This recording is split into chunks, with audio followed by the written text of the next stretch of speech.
시편 149편 1절에서 9절 말씀입니다. 할렐루야, 새 노래로 여호와께 노래하며 성도의 모임 가운데서 찬양할지어다. 이스라엘은 자기를 지으신 이로 말미암아 즐거워하며 시온의 주민은 그들의 왕으로 말미암아 즐거워할지어다. 춤추며 그의 이름을 찬양하며 소고와 수금으로 그를 찬양할지어다. 여호와께서는 자기 백성을 기뻐하시며 겸손한 자를 구원으로 아름답게 하심이로다. 성도들은 영광 중에 즐거워하며 그들의 침상에서 기쁨으로 노래할지어다. 그들의 입에는 하나님에 대한 찬양이 있고 그들의 손에는 두 날 가진 칼이 있도다. 이것으로 문나라에 보수하며 민족들을 벌하며 그들의 왕들은 사슬로 그들의 기인은 철고랑으로 결박하고 기록한 판결대로 그들에게 시행할지로다. 이런 영광은 그의 모든 성도에게 있도다. 할렐루야. 아멘. 시편 149편, 시편 150편, 이제 두 편 남았죠. 오늘 하면 이제 다음 주가 시편 150편으로 끝이 나는데요. 그동안 시편 1편부터 쭉 이렇게 시편 전체를 살펴보았는데, 사실 시편 그러면 노래잖아요. 노래인데 이 노래는 다 하나님을 찬송하라는 겁니다. 슬플 때도 기쁠 때도 또는 외로울 때도 찬양하라는 내용이에요. 근데 우리가 기본적으로 노래하잖아요. 성경은 전혀 그렇지 않습니다. 주님을 찬양하는 내용인데, 지난주 시편 148편에 보니까 만물이 주를 찬송하죠. 만물이 주를 찬송. 그래서 결론으로 요한계시록 4장 5장으로 살펴보았습니다. 그래서 하나님께서 천지를 창조하신 목적은 자신의 영광 받기 위하여, 모든 피조물들은 하나님의 찬양함이 마땅하죠. 그런데 우리 인간은 찬양을 안 해요. 왜요? 타락해서 그래요. 타락한 인간은 하나님을 찬양한다고 해도 내가 찬양하는 내 노래가 사람들에게 뭐 하고 싶어요? 박수 받고 싶었잖아요. 그래서 저는 찬양대 찬양할 때 박수 치도록 유도를 안 하죠. 그러니까 찬양대 찬양하면 대부분 뭐라고 말합니까? 찬양대 박수 칩시다 하는 목사는 없어요. 뭐라고 해요? 하나님께 영광을 돌립시다 박수 치는데, 그게 하나님 영광 받는지 찬양대 찬양 받는지 우리 구분이 돼요? 하여튼 감사해요 하면 하나님께 영광 돌린다고 박수 할 수는 있죠. 그런데 찬양이라는 것은 사람이 영광 받을 건 없어요. 그래서 지난주 말씀 본 대로 시편 148편은 만물이 주를 찬송하거든요. 그러니까 보좌에 계시니와 어린 양께, 오늘도 계시록으로 마무리할 텐데요. 보좌에 계시니와 어린 양께 네 생물이 둘러서고 24장로가 둘러서요. 그 24장로라는 것은 구약에 구원받은 자들, 신약에 구원받은 자들, 그러니까 12의 대표예요. 구약은 12사도, 12지파, 신약은 12사도, 이렇게 구약과 신약에 구원받은 자들이 둘러쓴다고요. 그럼 천국에 가면 우리가 누구보다 높아요? 천사보다 높다는 겁니다. 이게 높다, 낮다라는 개념이 우리의 이 땅의 개념은 아니에요. 하나님을 더 가까이 할 수 있는 자들이 구속받은 자들이에요. 그러니까 천사들은요, 우리 뒤에 있어야 돼요. 그리스도의 구원의 은혜가 얼마나 놀라운지. 그래서 오늘 제목이 새 노래로 찬양입니다. 새 노래를 부르려면 새로운 피조물이 돼야 돼요. 예수 그리스도의 피로 구원받아야 새 노래를 부를 수 있다는 말이죠. 그래서 보좌에 계시니와 어린 양께 찬송과 존귀와 영광과 능력을 돌려드리는데 네 생물이 보좌 주변에 있고, 그리고 24장로가 둘러서 있고, 그 뒤로 천군 천사들이 둘러서요. 그 뒤로 만물이에요. 그러니까 이게 성경의 마지막 장면이거든요. 하나님께서 천지를 창조하시고 모든 피조물로부터 찬송과 영광과 존귀와 능력을 받으시는 것. 보좌에 계시니와 죽임당하는 어린 양, 일찍 죽임당한 어린 양께 영광과 찬송을 돌려드리는 것. 이게 이제 성경의 마무리가 되는 거죠. 창조의 또 마무리가 되는 겁니다. 그래서 우리가 마땅히 주님을 찬송해야 되는데 어디서도 찬송해야 되느냐 하면요, 5절 보면 이렇게 나와 있습니다. 그들의 뭐예요? 침상에서도 기쁨으로 노래하라. 그럼 침대에서 기쁨으로 노래 나옵니까? 침대에서 기쁨으로 노래해야 돼요. 침대에서. 이 말은 범사에 기쁨으로 주님을 찬송하라는 말이죠. 자, 그런데 우리가 주님을 찬양함이 피조물로서 마땅한데, 인간이 타락함으로 하나님을 찬송하지 않고 자기를 찬송한다. 지난주도 그런 말씀 드렸잖아요. 그래서 이 시편만이 아니라 성경에 나오는 노래들은 항상 짧게 되어 있습니다. 문장이 좀 짧게 되어 있죠. 볼륨 조금 낮춰도 되겠습니다. 주일은 좀 사람이 많으니까 볼륨을 같이 해놓으면 이래 흡수가 되어서 그렇게 크게 안 울리고요. 수요일은 좀 사람이 적으니까 소리가 흡수판이 적어요. 지금 흡수판이 아니네요. 흡음판이 좀 적어서 우리의 사람이 음을 흡음함이기 때문에 좀 울리는 거죠. 소리는 조금 낮춰도 됩니다. 예, 좋습니다. 지금. 자, 그래서 주님을 찬송하는데 피조물이 주님을 찬송하는 게 마땅한데 우리가 찬송을 안 해요. 그 이유는 인간이 뭐 했기 때문에요? 타락했기 때문에 그렇잖아요. 그래서 성경에 여러 가지 노래가 나오는데요.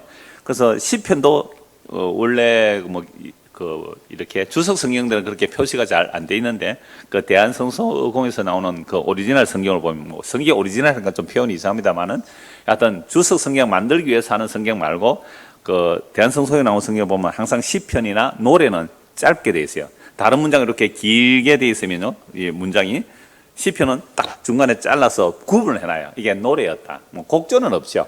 그러니까 이게 노래로 전해졌다. 그건 이제 표시가 되어 있습니다. 그래서 그렇게 되어 있는 게 노래인데 그렇다고 모든 노래가 하나님을 찬송하는 노래가 아니에요. 인간이 자기를 찬송하는 노래. 그래서 시편에서 성경 전체에서 이렇게 짧게 되어 있는 문장을 찾아보니까 처음 짧은 문장이 어디에 나오느냐 하면 창세기 4장입니다. 한번 찾아보실까요? 창세기 4장 23절입니다. 이미 인간이 타락하고 에덴동산에서 쫓겨난 이후가 됐죠. 제가 옛날에 성경 볼 때는 이는 내 뼈 중에 뼈요 살 중에 살이라 이것도 노래가 아닐까 그렇게 했는데 하여튼 성경에서 그렇게 구분 안 되어 있어요. 근데 창세기 4장 23절 24절 보십시오. 짧게 되어 있어요. 성경이 23절과 24절이 다른 문장보다도 좀 안으로 들어져 기록되어 있잖아요. 요걸 이제 노래라 그래요. 그러니까 라멕이 아내들에게 이르되 요까지는 이제 안 짧죠. 그 뒤에 아나와 실라 요거부터 이제 노래가 되는 거죠. 거기서부터 77배 1호다 여기까지 노래는 겁니다. 노래. 자, 아나와 실라여 내 목소리를 들으라. 라멕의 아내들이여 내 말을 들으라. 나의 상처로 말미암아 내가 사람을 죽였고 나의 상함으로 말미암아 소년을 죽였도다. 가인을 위하여는 벌이 7배일지인데 라멕을 위하여는 벌이 77배 1호로다. 여기 뭐라고요? 노래요. 그러니까 성경에 기록된 최초의 노래가 뭐예요? 타락한 이후에 최초의 인간의 노래가 언 놈이든 날 건드리면 복수를 하나님께서 가인을 죽이면 벌이 7배인데 날 건드려서 죽이면 벌이 77배다. 이거 누구 찬양하는 거예요? 그런데 이 인간이요. 미안한데 이 표현이 이렇게 해서 이 인간이 아내들이요. 벌써 아내도 여러 명 두고 있어요. 그런데 아나와 실라 보세요. 그 아내들이잖아요. 내 목소리를 들으라. 라멕의 아내들이요. 내 말을 들으라. 내가 상처를 입었다는 거죠. 누구한테요? 어떤 소년에게 상처를 입었는데 내가 사람을 어떻게 해요? 죽였다. 나의 상함으로 말미암아 소년을 죽여버렸어요. 그러니까 뭐 어떻게 다툼이 있었는데 소년이 뭔가 잘못해서 이 사람에게 뭐 상처를 준 거죠. 뭐 팔이나 다리에 상처를 줬다며. 그러니까 화가 나서 어떻게 했다고 그 소년을 죽여버렸다. 그래서 율법에 보면 동해 보복법이 있어요. 눈에는 눈, 이에는 이 이렇게 돼 있잖아요. 대인 것은 대인 것으로. 동해 보복법을 제가 설명할 때 이건 약자 보호법이다 그렇게 말씀드렸잖아요. 이 라멕은 강해요. 강한데 어떤 소년이 어떻게 자기에게 상처를 입었다고 그것 때문에 사람을 어떻게 해요? 죽여버린 거예요. 그러면 그 소년의 가족들이 이 라멕을 뭐 할 수 있어요? 보복하고 공격할 수 있잖아요. 만약 날 공격하면 어떻게 한다고요? 벌을 77배나 받아라. 최초의 노래가 이래요. 인간의 타락한 이후 에덴 동산에서 쫓겨나서 최초의 노래가 이렇다고요. 그럼 이 세상에 나오는 모든 노래들은 누구 찬송하는 거예요? 자기 자랑하는 거잖아요. 자기 자랑. 그래서 교회의 반주자는요, 연주자가 아니에요. 그래서 찬양 인도자가 있으면 찬양 인도를 따라 반주를 해주는 거죠. 연주자는 연주자라면 박수를 받지만 반주는 찬송을 받들어 섬기는 일이란 말이죠. 그러니까 주님을 찬송한다는 것은 인간이 영광받고 박수받는 얘기는 아니란 말이죠. 그래서 최초에 타락한 인간의 노래가 이 노래란 말이에요. 어느 누구든 날 건드리면 죽여버릴 거야. 그래서 나는 상처 입었는데 상대를 죽여버렸는데 그들이 나를 보복한다면 벌을 77배나 받아라. 하나님께서 사람이 죄인이 죄인을 죽을 수 없어서 이제 가인을 살해하지 말라고 하나님께서 표를 주셨는데 가인이 벌을 7배라면 자기는 77배, 날 해치는 놈은 벌을 77배다. 이게 타락한 인간의 모습이에요. 타락한 인간의 모습. 이걸 노래로 만들어서 자기 아내들에게 알려주는 거죠. 자기 자식들에게 어느 누구든 날 건드리지 말라. 자, 타락한 인간의 노래라는 게 이런 거죠. 요즘 그 노래 경연대가 너무너무 많죠. 노래 경연대가 너무 많은데 저는 가끔씩 그거 보다가 이야, 진짜 대한민국 사람들 노래 잘한다. 어떤 가수, 인기 있는 가수보다 노래 잘하는 가수들이 그 경연할 때 보면 나오거든요. 정말 노래를 잘하는 사람 많아요. 자, 그런데 사람들이 노래 경연대에서 1등하고 상 받으면요, 결국은 그 사람이 영광 받는 거잖아요. 그러니까 이 세상에 일어나는 노래만이 아니에요. 일이든지 어떤 일의 업적 성취 이런 것들을 통해서 결국 사람이 영광 받는데요. 자, 또 하나의 노래, 두 번째 노래를 한번 찾아볼게요. 창세기 9장입니다. 창세기 9장 24절입니다. 25절부터 보죠.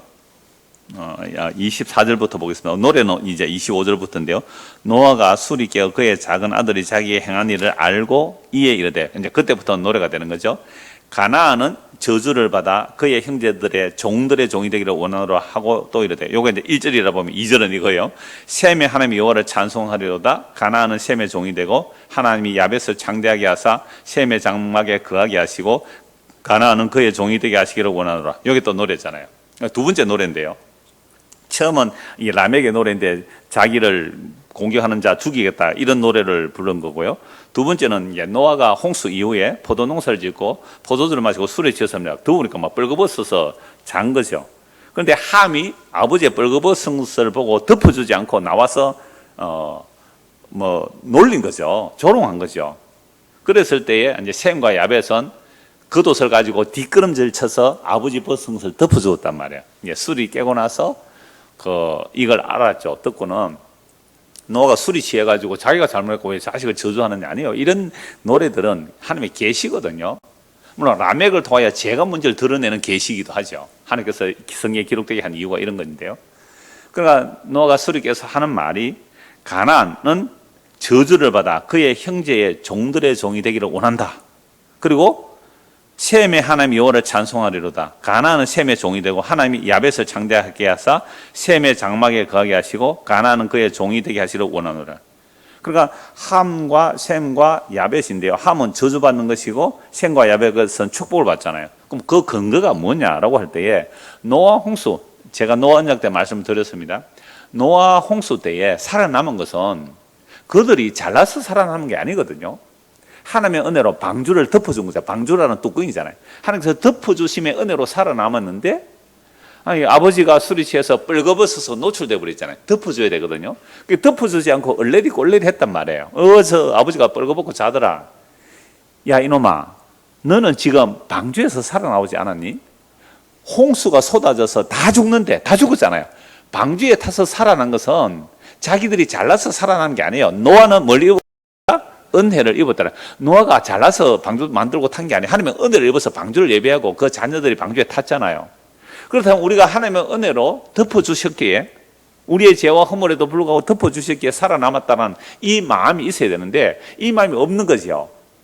그러니까 아버지의 허물을 덮어주지 않은 겁니다. 이게 저주받는 짓이에요. 이게 계시란 말이에요. 이게 노래예요. 이건 노래잖아요. 찬송이잖아요. 하나님의 긍휼과 자비로 덮어주심으로 살아가는데 그 은혜가 없어도 된다고 하는 자들은 뭐라고요? 저주받는다. 굉장한 메시지를 담고 있죠. 그러니까 셈과 야벳은 덮어줬잖아요. 덮어줬기 때문에 이들은 복을 받는 것이죠. 그래서 베드로전서 4장 8절 보시면 너희가 열심으로 서로 사랑하라 그래요. 왜냐하면 사랑은 허다한 죄를 덮어주는 거예요. 그러니까 여러분들이 부부 사이라면 사랑하면 어떻게 해야 돼요? 시시콜콜 따져야 되겠어요? 덮어주시라고요.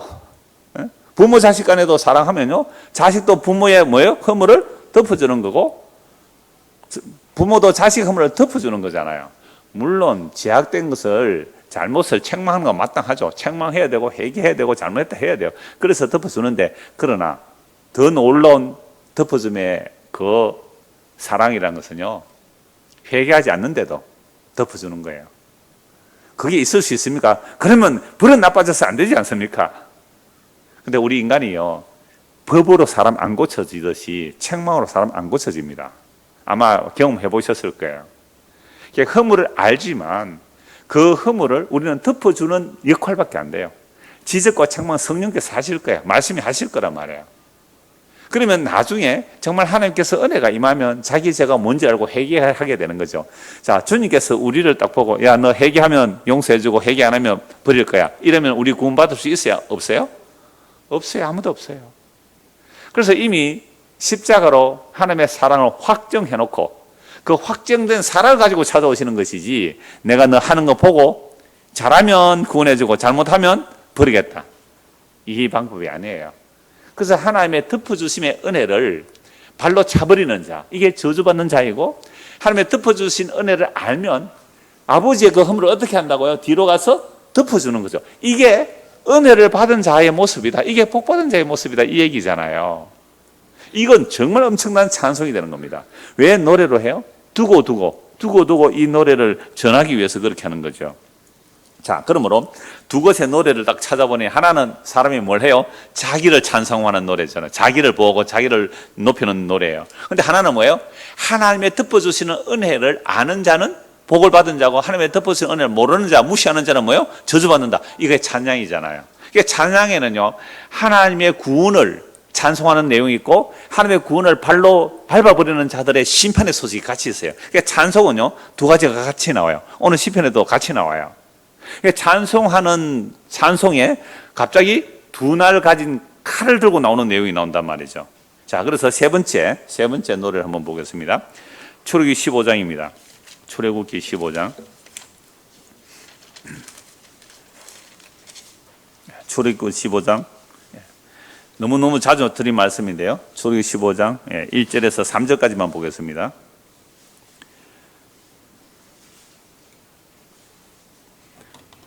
이때에 모세와 이스라엘 자손이 이 노래로 여호와께 노래하니 일러서되 내가 여호와를 찬송하리니 그는 높고 영원하시며 맑고 그 탄자를 바다에 던지셨음이로다. 여호와는 나의 힘이요 노래시며 나의 구원이시로다. 그는 나의 하나님이시니 내가 그를 찬송할 것이요 내 아버지의 하나님이시니 내가 그를 높이리로다. 여호와는 용사시니 여호와는 그의 이름이시로다. 자, 구원받은 자만이 찬송할 수 있고 구원받은 자만이 새 노래를 노래할 수 있다 그랬죠. 그러니까 출애굽을 하고 나서 홍해를 건넙니다. 어린 양의 피로 구원받은 자들이 홍해 바다를 건너고 나서 모세가 찬송하는 내용이죠. 그래서 이 노래가 새 노래가 되는 거죠. 왜? 구원받은 자들로 새 노래죠.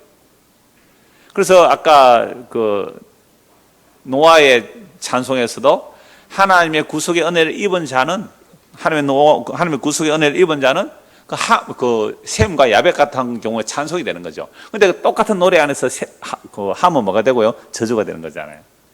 그래서 구속의 은혜를 입은 자는 마땅히 찬송하는 거예요. 구속의 은혜를 입은 자는 찬송하는 거죠. 이게 이제 출애굽기 15장의 찬송인데 어린 양의 피를 바르고 구원받은 자들. 그래서 홍해를 건너고 나서 이 찬송을 하는데 여호와가 용사라는 거죠. 그래서 찬송하는 내용이 2절에 보시면 여호와는 나의 힘이시다. 여호와는 나의 노래이시다. 여호와 하나님이 나의 힘이요 나의 노래라는 거죠. 하나님 자체가 우리의 노래가 되는 거죠. 나의 구원이시로다. 그는 나의 하나님이시니 내가 그를 찬송할 것이요 내 아버지 하나님이시니 내가 그를 높이리로다. 이러한 구원의 목적은 이미 자주 말씀을 드렸지만 한 번 더 봅시다. 17절에 주께서 백성을 인도하사 그들을 주의 기업의 산에 심으시리라. 여호와여 이는 주의 처소를 삼으시려고 예배하신 것이라. 주의 이것이 주의 선호로 세우신 성소로소이다. 여호와께서 영원무궁하도록 다스리시리도다. 그러니까 여호와 하나님께서 구원한 백성, 어린 양의 피로 구원한 백성들, 어린 양은 모형이고 그림자잖아요. 예수 그리스도의 피로 구원한 자들이 하나님의 뭐가 되고 처소가 되고 그 하나님의 처소가 완성되면 그곳에서는 뭐가 올라가요? 찬송이 올라가는 거죠. 이게 요한계시록이에요. 보좌에 계시는 어린 양께 찬송과 존귀와 영광과 능력을 세세 무궁토록 돌려드리는 것.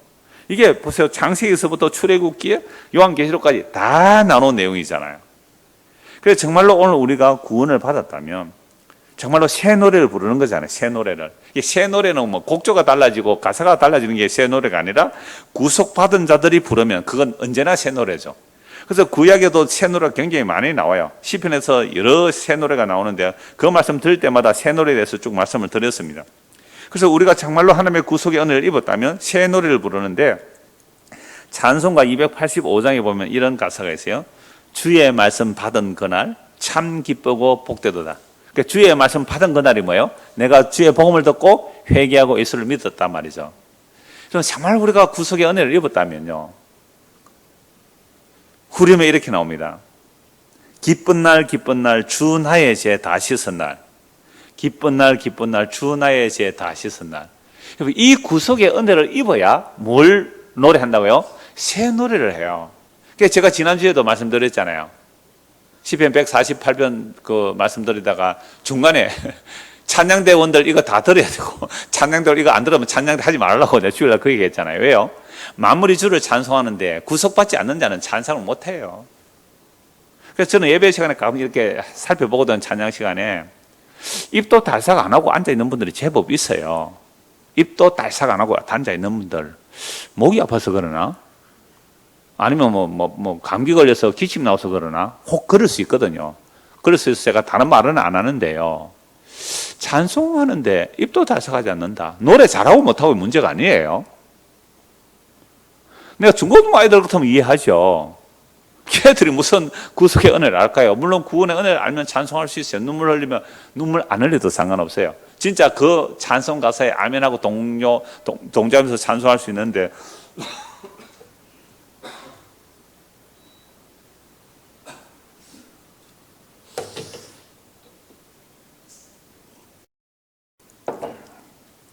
구속의 은혜를 입었다면 찬송가 할 때 맹숭맹숭하게 찬송 못해요. 보혈의 은혜를 찬송하는데 어떻게 맹숭맹숭 찬송이 돼요? 빛나고 높은 보좌와 그 위에 앉으신 주님을 찬송하는데 어떻게 그 영광의 너를 소망 안 하며 찬송할 수 있나요? 만약 우리가 예배 시간에 찬송하거나 평소에 찬송할 때에 찬송에 대한 감각이 떨어졌다. 찬송의 감각이 없다. 진짜 이건 심각한 문제입니다. 아예 구원 못 받았든지 아니면 구원 받았는데 심각한 병에 걸려서 영적 질병에 걸려서 하나님의 감사, 하나님께 대한 구속의 감사가 없든지 그럴 때는요 정말 회개하고 예수 믿어야 돼요. 이 찬송이 정말 새 노래의 찬송, 예수 그리스도 안에서 새로운 피조물 돼서 찬송하는 일이 얼마나 놀라운 감격인지 몰라요. 제가 가끔씩 구역 예배 인도로 가거나 또 어떤 모임에 있을 때 저 노래 못하는 거 이러면 잘 아시잖아요. 이거 뭐 세계적으로 합니다. 제가 노래 못하는 것은. 제가 들어도 못 듣겠어요. 제가 들어도 못 듣겠다 그러고요. 그러면 저는 저 혼자 막 감격에 겨우 찬송하거든요. 남이야 잘 듣든지 말든지 뭐 어떻게 했어요? 두 곡, 세 곡 찬송해요.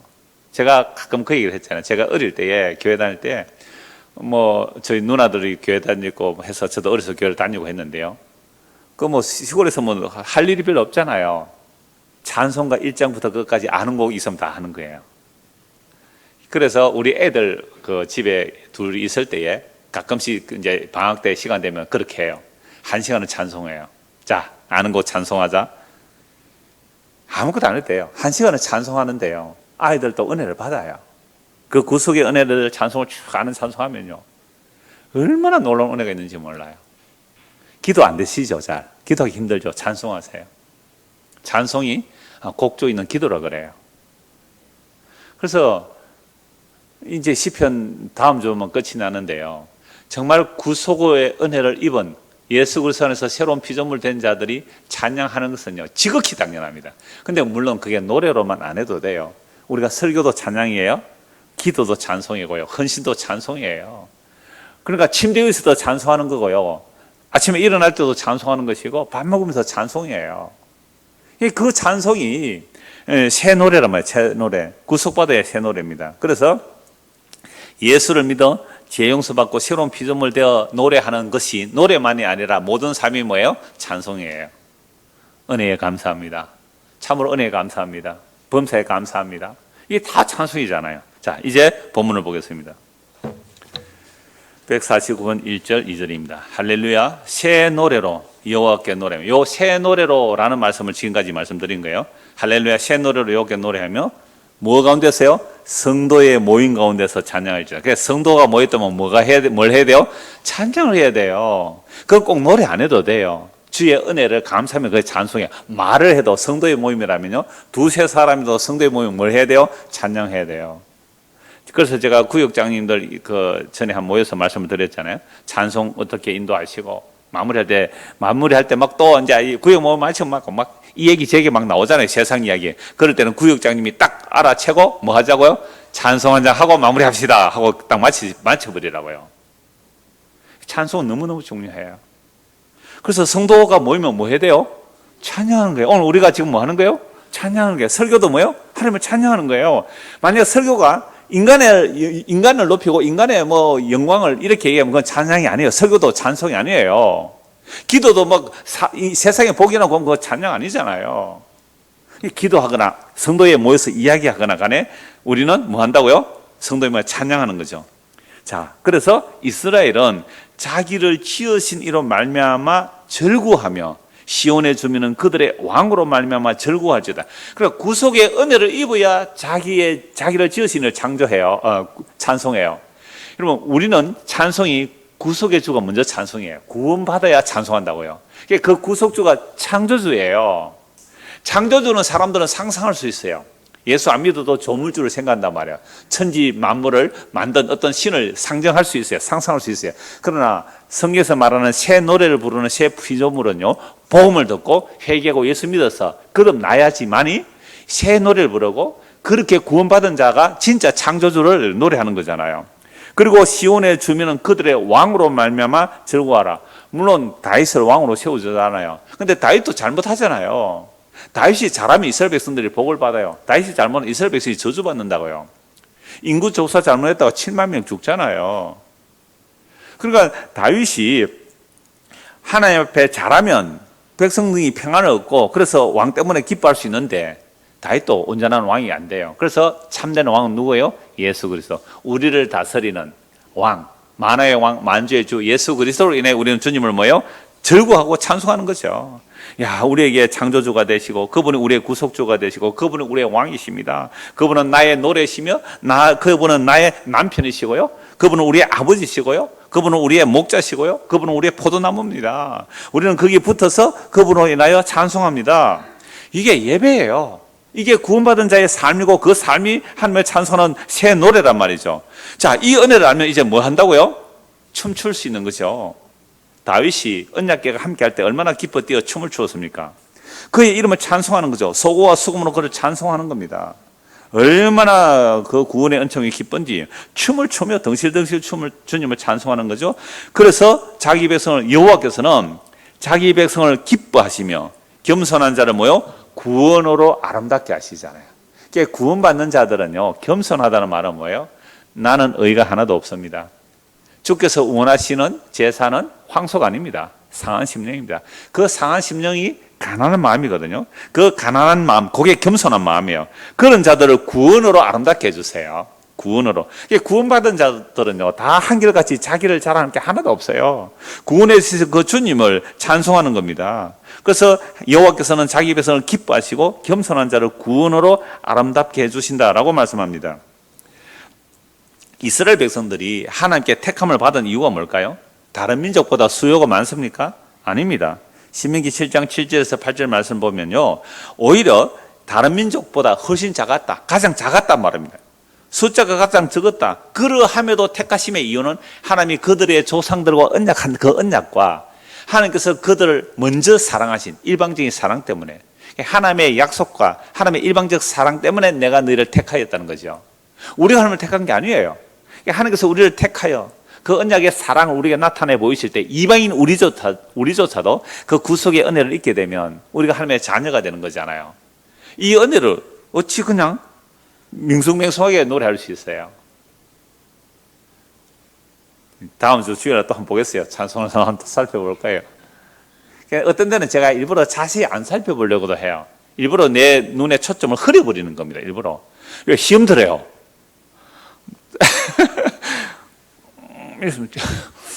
한마디 할 수도 없고, 당신 왜 찬송 안 해요 지금? 왜 입 꼭 다물고 있어요?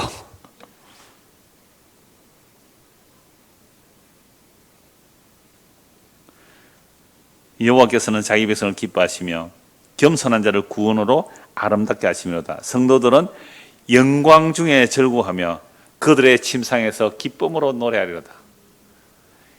영광일세 영광일세 내가 누릴 영광일세 은혜로 주 얼굴 배움나니.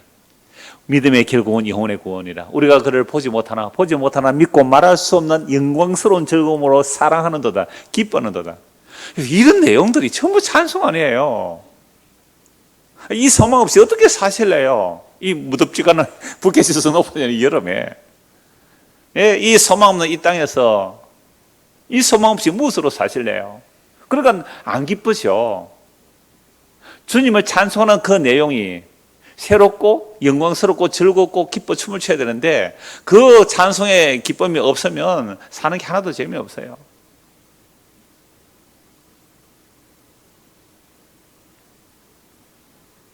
그래서 오늘 우리에게 이런 찬송의 감격이 없다면 뭐하라고요? 자기를 돌아보시기 바랍니다. 그리스도의 영이 우리 안에 없다면 그리스도의 사람이 아니라 그랬거든요. 그리스도의 영이 우리에게 임하면 죄가 뭔지 의가 뭔지 심판이 뭔지 책망을 해주세요. 죄에 대하라면 예수를 믿지 않는 것이고요, 의에 대하라면 예수님이 안 계시는 것이고요, 심판이라는 것은 세상의 심판의 기준이 아니에요. 세상 사람이 야 너 심판받은 것 같다, 저주받은 것 같다, no, 아니에요.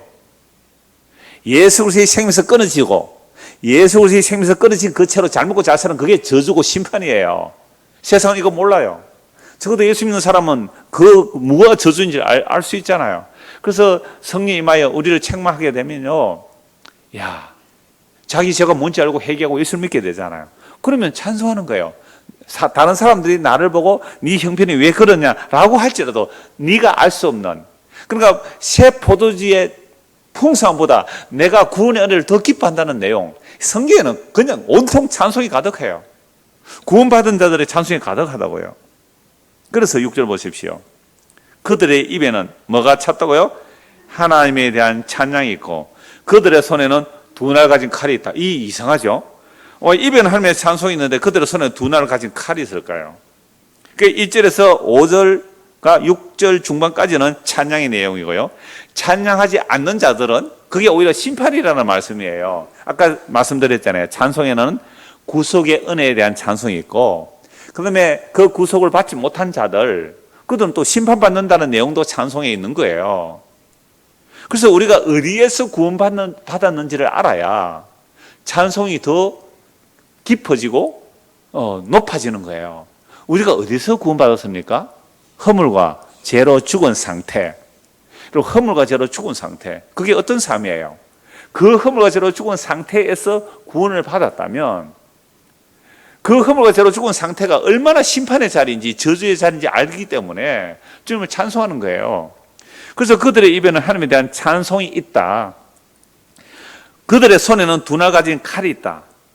저는 이 6절의 말씀이 복음이라고 봅니다. 복음에는 양날 가진 금이에요. 하나는 복음으로 인하여 회개하고 예수 믿는 자들은 찬양이 되지만 그 복음을 거부하는 자들은 심판의 칼이 되는 거예요. 그래서 그 입에 찬양이 찼다는 말, 시편 126편을 한번 보십시오. 시편 126편.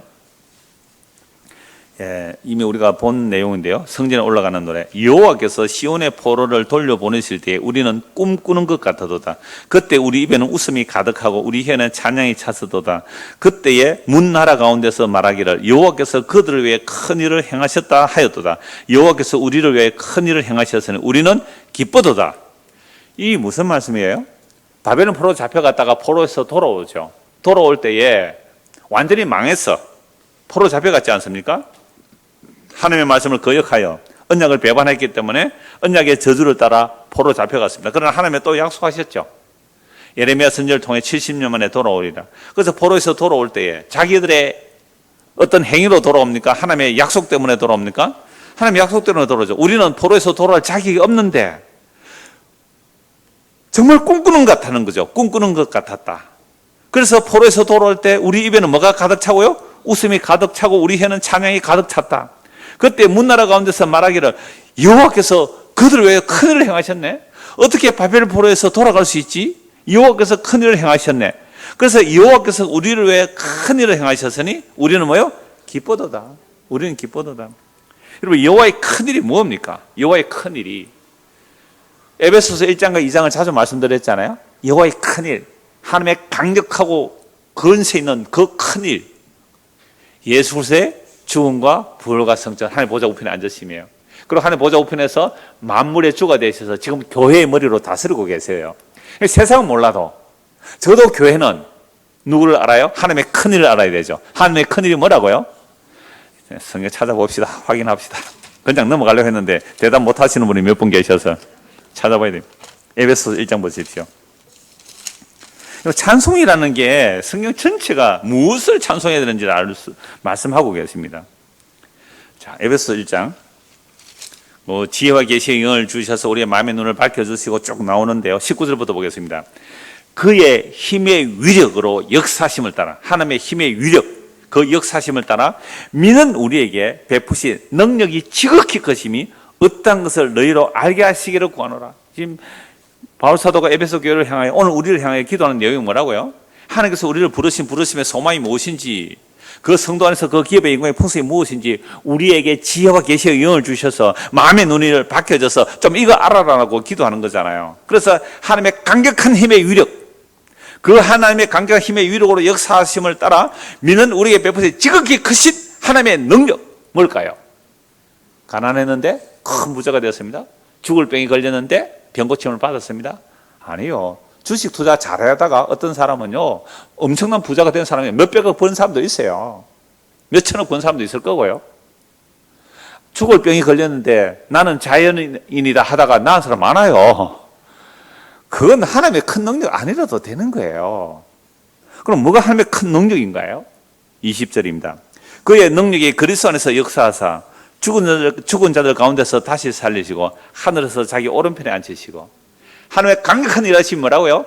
예수 그리스도의 죽음과 부활과 하나님 보좌 우편에 앉히신 거예요. 자, 거기서 뭐하고 계세요? 예수님께서 모든 통치와 권세와 능력과 주권과 이 세상뿐 아니라 오는 세상에 일컫는 모든 이름 위에 뛰어난 이름을 주시고 또 만물을 그 발 아래 복종하게 하시고 그를 만물 위에 교회의 머리로 삼으셨느니라. 교회는 그의 몸이니 만물 안에서 만물을 충만하게 하시는 이에 충만합니다. 얼마나 놀라워요. 이 말을 하려고 하니까요. 이 말을 하려고 하니까, 바울 사도가 이 말을 하려고 하니까 인사말 하고 바로 뭐가 팍 터져나와요? 3절입니다. 3절. 1장 3절 보세요. 찬송하려, 찬송이 먼저 터져나와요. 인사말을 먼저 해요. 하나님의 뜻으로 말미암아 그리스도 예수의 사도된 바울은 에베소에 있는 성도들과 그리스도 예수 안에 있는 신실한 자들, 그리스도 예수 안에서 예수 믿는 우리들도 포함되겠죠. 하나님 우리 아버지와 주 예수 그리스도로부터 은혜와 평강이 여러분에게 있을지어다. 딱 인사말 하고 나자마자 갑자기 뭐요? 찬송하려도 터져나와요. 왜 찬송해요? 하나님의 강력한 일하심으로 우리를 부르신 그 부르심의 소망이 뭔지, 그 놀라운 구속의 은혜가 뭔지, 그게 창세전에 그리스도에서 택한 자들에게 부어주신 하나님의 사랑이 어떠한지를 알기에 찬송이 터져나오잖아요. 전부 찬송이 얘기해요. 그래서 하나님의 강력한 일하심은 그리스도의 죽음과 부활과 성천이고, 그리고 하나님의 보좌 우편에서 지금도 온 세상에 통치를 하고 계시는데, 문제는 그 통치를 알고 받아들이는 자는 그 이름 앞에 무릎을 꿇는 자들이죠. 이게 누구예요? 교회예요. 유일하게 이 세상에서 십자가에 지신 그 예수가 하늘에 오르신 분이시고 주와 그리스도가 되셔서 만물을 다스리고 계십니다 로 믿는 사람, 이게 뭐라고요? 교회예요. 그럼 교회 다니는데 이거 안 믿으면 교회는 아니에요. 그거 교회가 아니에요. 예수 믿는 사람이 아니에요. 눈에 보이는 세상 것 바라보고 하나님 나도 저는 힘 주세요, 예수 믿는 거 아니에요. 지금 예수님이 누군지를 모르는 거잖아요. 하나님의 강력한 일하심, 그리스도의 죽음과 부활과 성천과 지금도 자기 백성을 친히 다스리고 계신 그 주님의 일하심을 믿는다면 어찌 찬양 안 할 수 있어요? 내가 지금 비록 가난하고 병들고 사람들이 너 왜 그래? 라는 소리를 들을지라도 너는 알지 못하지만 이런 나를 위하여 죽으시고 부활하시고 성천하셔서 나의 주님으로 계신 그 주님이 나의 주님이다. 어찌 찬양 안 할까? 어찌 찬양 안 나오는 게 이상하죠? 자, 그러므로 오늘 저와 여러분의 삶의 환경 때문에 불평과 오만이 나오면 진짜 회개해야 됩니다. 구원의 은혜를 뭐로 버리고 있어요, 지금? 구원의 은혜를, 그 십자가의 구속의 은혜를 뭐로 여기고 있어요? 내 잠시 몇십 년 사는 그 고난보다도 별 볼 일 없이 여기는 거잖아요. 정말 놀라워요. 자, 그런데 하나님의 강력하게 일하심이 예수님 홀로 죽고 부활하고 성천하신 게 아니라는 거죠. 그 놀라운 일하심이 허물과 죄로 죽은 우리에게 나타나는데, 그래서 2장 1절에서 4절까지 보면 허물과 죄로 죽은 우리라 그러잖아요. 허물과 죄로 죽은 우리의 사랑이 나타나는데 4절입니다. 긍휼이 풍성하신, 1절에서 3절은 잘 아시죠? 허물과 죽었어. 우리는 그냥 세상에 쓰러질 것만 찾아가는 우리들에게, 그래서 본질상 진노인 우리들에게 긍휼이 풍성하신 하나님이 우리를 사랑하신 그 큰 사랑 인하여 허물로 죽은 우리를 그리스도와 함께 살리셨고 너희는 은혜로 구원을 받은 것이라. 또 함께 일으키사 그리스도 예수 안에서 함께 하늘에 앉히시니 이는 그리스도 예수 안에서 우리에게 자비하심으로 그 은혜의 지극히 풍성함을 오늘 여러 세대에 나타내려 함이라. 그러면서 구원은 하나님의 은혜를 자랑할 수 없는 거죠. 그 놀라운 그 하나님의 은혜 가운데 그 선한 일을 위하여 지음을 받았다 이 말이죠. 그러므로 좀 생각하는 겁니다. 생각하라. 예수 그리스도의 십자가가 어떤 사랑인지를. 다시 보면 6절을 보십시오. 149편 6절. 그들의 입에는 뭐요? 하나님에 대한 찬양이 가득 찼죠. 지금 에베소 말씀만 인용했습니다만은 하나님에 대한 찬양이 가득 차요. 베드로도 그래요. 찬송하리로다. 바로 터져 나옵니다. 바울이나 베드로나 예수 믿는 사람 잡아 죽이고 예수 3번 저주 맹세 부인하고 도망갔던 자들 아닙니까? 그들이 구속의 은혜를 입고 났을 때 어찌 찬송을 안 할 수 있느냐 말이죠. 그래서 그들의 입에는 찬송이 가득 찼는데 문제는 그들이 찬송하는 이 찬송이 복음이라고 그랬습니다. 제가 그들의 찬송하는 게 복음이란 말이에요.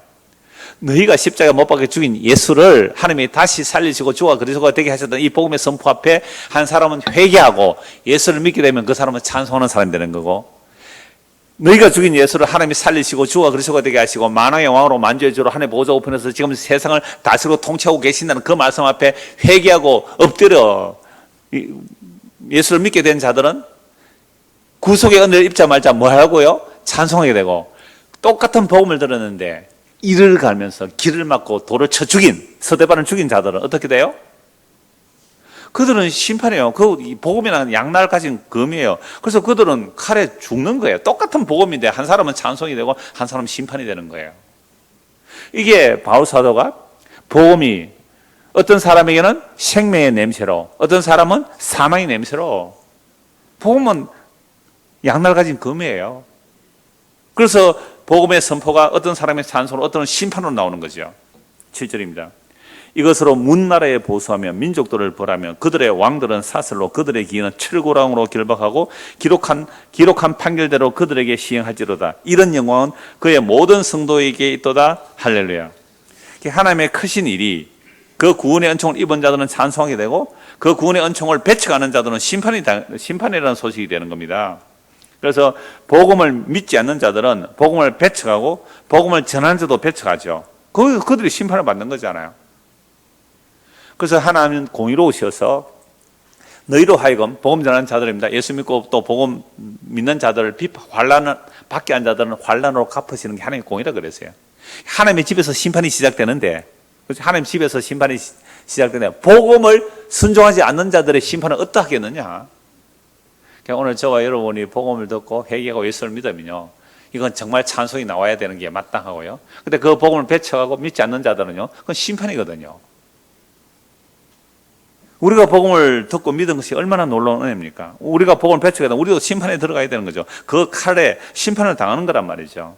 근데 이 말씀들은 실제적으로 구약에서는 물리적인 전쟁들이 일어납니다. 물리적인 전쟁이 일어나지만 신약에서는 그렇다고 우리가 칼 들고 죽이러 다니는 거 아니잖아요. 신약은 물리적 전쟁이 아니에요. 예수님이 십자가로 다 이루신 이후로는 십자가의 복음이 한 사람은 찬송하게 되고 한 사람은 심판받는 소식이 되는 겁니다. 그래서 십자가의 복음이 양날 가진 검이 되는 거예요. 구약의 한 예를 들자면 역대하 20장에 보면 여호사밧 왕 때에 모압과 암몬과 그 에돔이 세 나라가 연합해서 유다를 치러 오죠. 여호사밧이 기도합니다. 하나님, 우리는 저들과 맞서 싸울 힘이 없습니다. 하나님 좀 도와주십시오라고 기도했을 때 하나님의 영이 그 레위 선지자 야하시엘에게 임합니다. 야하시엘에 임하여 하나님의 말씀을 전하죠. 여러분들은 이 전쟁에서 싸울 것이 없습니다. 그저 대열을 서서 지켜만 보십시오. 하나님께서 싸웁니다. 마치 모세가 이스라엘 백성들 보고 너희는 가만히 서서 하나님의 구원을 보라 한 것처럼 적들은 세계국 연합군이 와서 전쟁을 하는데 가만히 서서 구경만 해래요. 그래서 이제 백성들이 왕과 또 그 레인들 의논해서 그럼 우리는 가만히 서 있으라 그랬어요. 그럼 가만히 서 있느니 뭐 하자고요? 찬송하자. 그래서 찬송해요. 레위인들이 옷을 입고 고라사순도 찬양하는 자들 있잖아요. 그들이 제사장 옷을 입고 찬송하는 거예요. 무기 없이. 적들은 뭐하고요? 세계국 연합군이 와오는데 찬송하니까 세상에 하나님께서 복병을 보내시고 그들끼리 찬송해요. 그럼 세 나라니까 두 나라가 하나를 치자 그러는 거죠. 두 개가 남았죠. 저것끼리 치네요. 다 죽어버렸네요. 이게 버라가 골짜기, 찬송의 골짜기가 되는 거죠. 그래서 아무 힘도 쓰지 않고 찬송했는데, 주님을 찬송했는데 적들은 자기끼리 진멸당해버리잖아요. 찬송이 얼마나 놀라워요. 구속받은 은혜의 찬송이 얼마나 놀라운지 몰라요. 그래서 요한계시록 1장 16절과 2장 12절을 보면요, 주님께서 부활하셔서 영광 중에 계시는데 그 주님 입에서 뭐가 나와요? 세상에 양날선, 좌우에 날선 금이 나와요. 그게 칼이에요? 말씀이에요? 말씀이죠. 그래서 요한계시록 2장 12절 17절에 보면요, 버가모 교회에 보내는 편지에도 주님께서 좌우에 날선 금이 나와요. 이 버가모 교회는 사탄의 근저가 있는 곳인데, 그런데 그런 곳이지만 주의 이름을 굳게 잡고 죽임을 당한 안디바가 있어요. 적은 믿음인데도 주님의 이름을 배반하지 않고 죽임당한 안디바가 있어요. 그런데 그 버가모 교회 안에도 그렇게 순교한 자가 있는가 하면 발람의 교훈과 니골라당의 교훈을 따르는 자들이 있어서 그들을 책망하는 겁니다. 그래서 그들에게 회개하러 가죠. 회개하지 않으면 내가 네게 속해 가서 내 입에 금으로 그들과 싸우리라. 예수님의 입에서 나오는 말씀이 금이에요. 그 말씀 앞에 회개하는 자는 구원받는 것이지만 그 입에 나오는 그 말씀을 배척하면 뭐예요? 그게 심판을 받는 거잖아요. 그게 다른 교훈에 끌려가는 겁니다. 그래서 복음이 두 날 가진 금이 되는 거죠.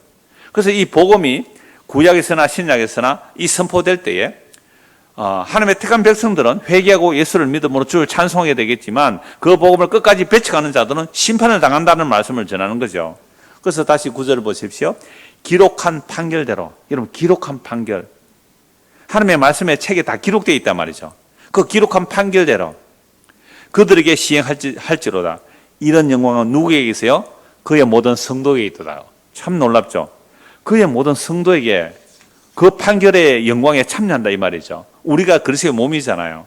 그리스도의 몸이라면 그리스도와 함께 세상을 판단하는 자가 되는 거죠. 그래서 고린도전서 6장에 보면요, 바울 사도가 고린도 해요. 우리가 장차 천사도 판단할 자가 되는데 왜 교회 안에서 좀 손해봤다고 예수도 믿지 않는 세상의 법정에 고소하느냐? 그것도 하나 분별 못하느냐? 교회예요. 우리가 천사도 판단할 자들인데 어떻게 사소한 이익 때문에 서로 믿는 자라고 하는 교인들이 믿지 않는 그 세상의 재판에 고소하느냐? 지금요, 우리 교단에 뭐 총회니 노회니 할 것 없이요, 얼마나 많은 사람들이 세상 법정에 소송하는지 압니까? 우리 노예도 마찬가지고요. 그래서 정말 저는 노예 나갈 때마다 그런 얘기 해요. 뭐 누가 조그마한 목사한 사람 얘기 듣겠어요? 고린도서 6장 보면 정말 놀라운 말씀이잖아요. 천사도 판단할 우리가, 그래 세상에 그거 하나 판단 못해서 세상 법정에 고소하나, 차라리 불의를 당하고 말지, 차라리 손해를 보고 말지 뭘 그걸 세상의 법정에 고소하느냐 라고 책망하는 거거든요.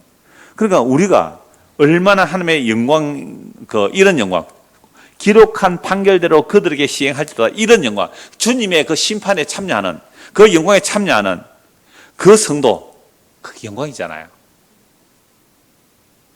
할렐루야 라고 이제 마치는데요. 그래서 우리가 하나님의 말씀 앞에서, 지금 우리가 오늘도 하나님의 말씀 앞에서 책망을 받고 회개하면요, 구원의 은혜를 회복하게 되고 구원의 은혜를 감사해서 찬송하게 되고요, 이 말씀 아주 농담으로 얘기해보면 그게 이제 심판의 자리에 가는 거죠. 그래서 하나님의 전신갑주를 입으라고 할 때 성령의 검, 곧 하나님의 말씀을 가지라 그랬잖아요. 하나님의 말씀이에요. 칼이 하나님의 말씀이에요. 이 말씀들이 성령의 검이에요. 그럼 이 말씀에 의하여 우리의 심령과 골수가 찔러 쪼개지면 어떻게 돼요? 회개하고 예수 믿는 것이고, 그 말씀의 검을 아예 우습게 여기고 배치하면 그것 자체가 심판이죠. 그래서 히브리서 4장 12절 보겠습니다. 히브리서 4장, 이미 익히 아는 말씀인데요, 자꾸 다시 봐야 됩니다. 히브리서 4장 12절 13절. 하나님의 말씀은 살아있고 활력이 있어 좌우의 낯은 어떤 것보다도 예리하여 혼과 영과 및 관절과 골수를 찔러 쪼개기까지 하며 또 마음의 생각과 뜻을 판단하나니 지어진 것이 하나도 그 앞에 나타나지 않음이 없고 우리의 결산을 받을 시리의 눈앞에 만물이 뻘거벗은 같이 드러나도다. 우리 하나님 말씀 앞에 선다는 것은요, 하나님의 그 좌우의 낯은 근, 어떤 근보다 더 예리한 하나님의 말씀에 의하여 우리의 마음의 생각이 다 드러나는 거예요. 우리 마음 깊은 곳까지 말씀에 가면 딱 다 드러나요. 빨가벗기듯이 드러나요. 그랬을 때 두 가지죠.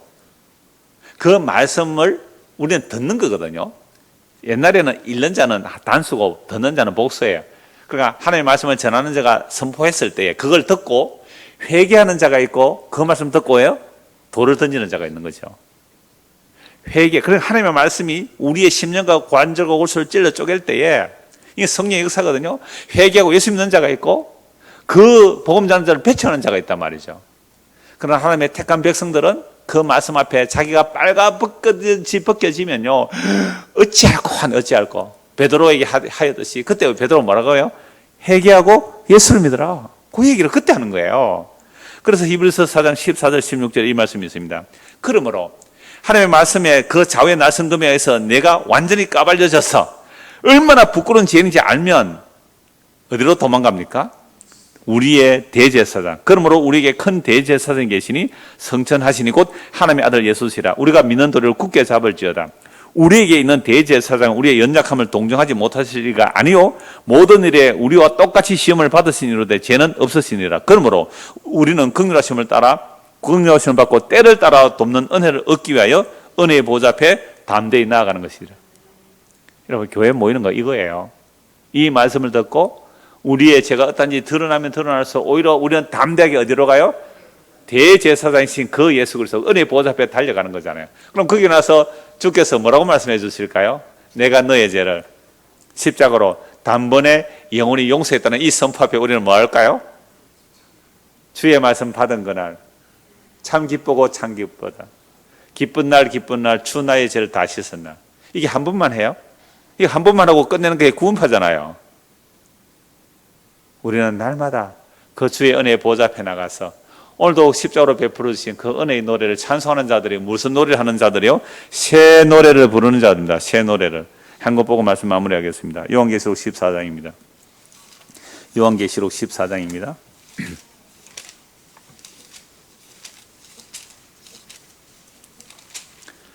1절입니다.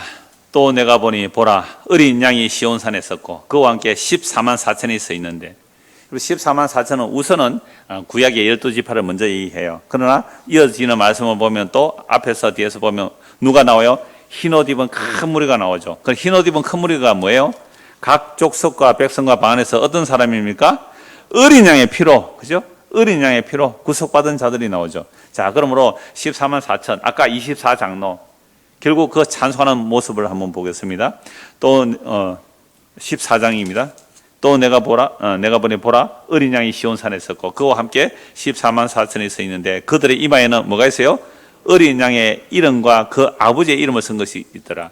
하나님 아버지와 그 아들의 언약을 따라 예수 믿어 구원받은 자들이란 말이죠. 내가 하늘에서 나는 소리를 들으니 많은 물소리와도 같고 큰 우레 소리와도 같은데 내가 들은 소리는 금문고 타는 자들이 금문고를 타는 것 같더라. 그들이 보호자 앞과 내 생물과 장로들 앞에서 무슨 노래를 불러요? 새 노래를 부르니 땅에서 속량함을 받은 14만 4천 밖에는 능히 이 노래를 배울 자가 없더라. 땅에서 속량받은 자, 구원받은 자, 어린 양의 피로 구원받은 자들만이 이 노래를 부를 수 있는 것이죠. 이게 새 노래를 부르는 자들입니다. 오늘 저와 여러분들이 예수를 믿는다는 것은 예수의 피로 구속받아 새로운 피조물이 되는 겁니다. 이 새로운 피조물이 됐다는 사실이 정말로 성령의 역사로 우리 안에 마음에 인쳐진다면 찬송 안 하고 사는 게 이상한 거예요. 찬송 안 하고 사는 게 이상한 거예요. 어찌 찬양 안 할까? 그 구속의 은혜를, 그 어린 양의 피로 구속받은 자들, 금이나 은이나 없어질 보배로 구속받은 게 아니라 오직 보배롭고 흠없고 정결한 어린 양 같은 예수의 보배로운 피로 구속받은 자들은 새로운 피조물이고, 새로운 피조물들은 날마다 어디서나 찬양하는 것이 지극히 당연한 일입니다. 지극히 자연스럽습니다. 그런데 우리가 그렇게 찬송 오늘 하루 했습니까? 안 했습니까? 안 했으면 그럼 우리 뭐예요 지금? 회개하고 다시 구속의 은혜를 찬송하는 저와 여러분들 되기를, 우리 죽을 때까지 이거 그 찬송을 하는 자들이 지금 여기서부터 영원히 그 주님을 찬송하게 될 것입니다. 이 찬송을 하는 새 노래를 부르는 우리 모든 성도가 되기를 소원합니다. 해석 끝에 할렐루야 아멘 기도하겠습니다. 하나님 아버지, 구속하신 은혜를 늘 찬송하겠네. 여기서뿐만 아니라 하늘나라에서도 찬송할 내용은 보좌에 계신 이와 어린 양을 찬송하는 겁니다. 놀란 그 구속의 은혜가 우리의 삶의 환경이 어떠하든지 구속의 은혜로 인하여 그 환란이 오히려 찬송으로 바뀔 수 있도록 은혜를 베풀어 주옵소서. 지금 여기서부터 영원히 주를 찬송하는 그 찬송의 무리에 넣어주신 그 놀라운 은혜에 감사하며 찬송하며 사는 우리 모두가 될 수 있도록 은혜를 베풀어 주시옵소서. 예수 그리스도를 받들어 기도드리옵나이다. 아멘.